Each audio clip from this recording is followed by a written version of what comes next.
Hi guys, I've got a simple card trick here for you that I like to call Disturbing the Peace. It is a card trick that actually works itself, so there's not a lot of sleight of hand or anything special that you have to do. You just kind of have to know how the trick works.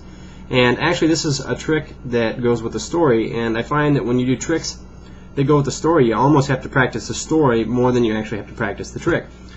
So keep that in mind when you're doing this. Okay, when you start the trick, you're going to tell the spectator that you need all of the royalty out of the deck, okay? And that means jacks, queens, kings, and aces. So the first thing you're going to do is actually remove these. Now, you know, taking these out of the deck can be kind of a lengthy process. So what you can do is you can just kind of talk to the spectator, excuse me, as you do this, and just kind of keep them busy in conversation so that they're not bored to death. Or actually, before you even start the trick, I mean, if you have intentions to do this trick already, you can have these cards all removed. Okay, so once you have all these cards removed from the deck, you don't need the rest of this. But what we're going to do here is we're going to separate these into 4 piles. And it doesn't matter that they see this. It is part of the trick, and they're gonna hear this whole story in just a moment here. But let's go ahead and separate these into the 4 piles, and I'm going to show you precisely how we will want to order these. And like I said, remember, you can have these already in this order. Okay. So now that we have everybody in their respective piles, we're going to start with the jacks here, and we want them to be on top, okay?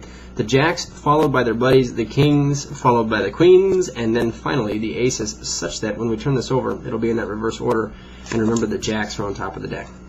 Okay, so anyway, now that we have the cards set, or maybe you had them set already, we can start the trick. And you say, okay, so the jacks, being young and like to have fun, it's the end of the week, they decide to get together and have a party. They call each other up and they're like, hey, you want to meet up later and have a party? And they're like, sure, let's have a party. So they all meet up, and so the jacks come over and they're hanging out and they're having a good time, and everything's going great. So I'm trying to get everybody on the camera here. So they're having a good time, you know, being rowdy, being young, how they are. And, you know, one jack turns to the other jack and says, you know what would make this party even better? You know who we could invite? And he's like, who? He says, let's call up the kings. So they call up the kings. They're like, yeah, that's a great idea. They call up the kings. Hey, you guys want to come over? Yeah, we'll totally come over. So the kings come over, and everybody has a grand time. You know, at this point, everybody's getting pretty loud and rowdy and having a great time, like boys do.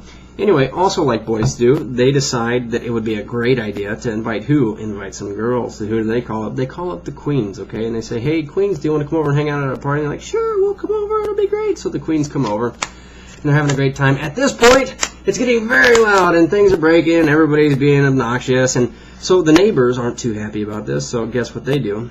They call somebody. Who do you think they call? They call the cops. That's right. So they call the cops.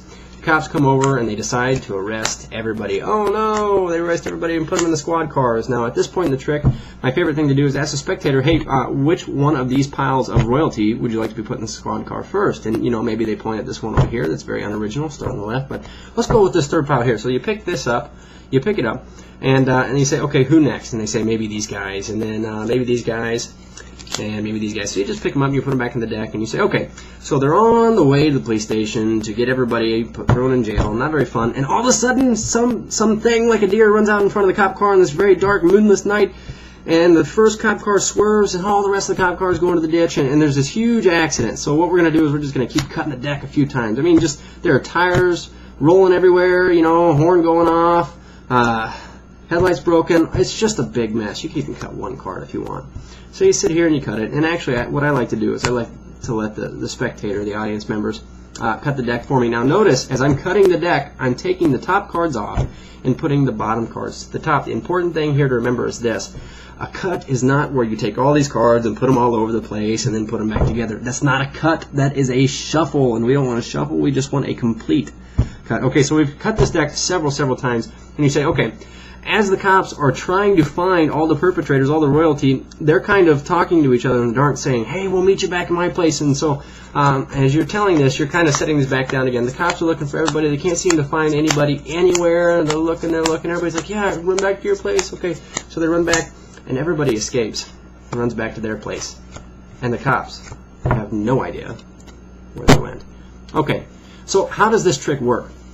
I'll be very honest with you, the trick kind of works itself, like I've said before.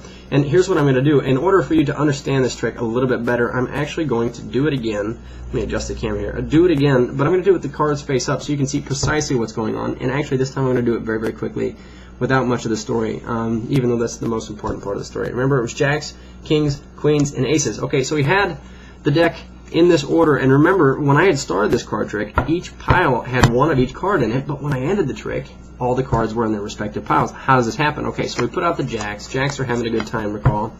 And what happens, they called up the kings, they call up the kings, they decide it's a good idea to call the queens, they call up the queens, they're having a great time, things are getting loud, neighbors call the cops come over, arrest everybody. Doesn't matter what order you pick these up in, I'm going to pick them up in just left to right order, just because it doesn't matter. But here's what happens. When you are cutting this deck, or the audience or spectator is cutting the deck, remember I said this is a complete cut and not a shuffle. So you can sit here and go like this. Notice I went from ace, and here's another ace on top. And you know what? I can keep doing this over and over again. Okay, that was a poor cut. I cut it. Now a king's on top. But what I want you to notice is this. Every time I cut the deck, you can even cut one card. It doesn't matter. Notice that the deck is staying in this order. Jack, ace, queen, king, jack, ace, queen, king, jack, ace, queen, king. And it does this so that when we dealt the cards back out, remember, I didn't go 1, 2, 3, 4, 1, 2, 3, 4, 1, 2, 3, 4, 1, 2, 3, 4. I went 1, 2, 3, 4 across the table. And what this does, in essence, is to keep everybody in their respective places. Now, remember, these cards were all face down. The spectators could not see these cards. They did not realize that I was really just putting everybody back in their respective piles, unless they're pretty savvy with card tricks. But that's what was happening. And we say, you know what? Everybody got back to their place, and the cops had no idea where they went. Well, that's when you flip the cards over, and you see that this trick actually has worked itself. So like I said, remember, you want to really get the story down before you do this trick, but it's really kind of a simple trick to learn. Enjoy.